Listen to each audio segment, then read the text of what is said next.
जय हिंद, नमस्कार, वंदे मातरम। किसान मित्रों, किसान वीरों में महेंद्र भाटी फिर से स्वागत करता हूं आपके अपने यूट्यूब चैनल पर। किसान मित्रों, फिर से हाजिर है एक और नए वीडियो में। जानेंगे आज देश भर की प्रसिद्ध अनाज मंडियों में आज जो है गवार के ताज़ा भाव किस तरह रहे हैं। आज गवार के ताज़ा भाव में क्या तेजी मंदी देखी गई है।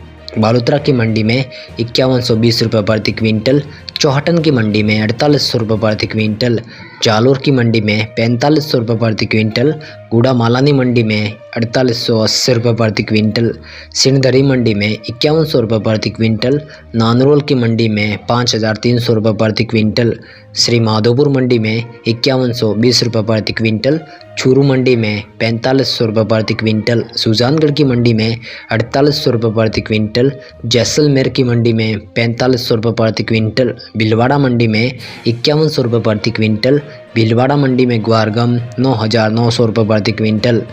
धन्यवाद।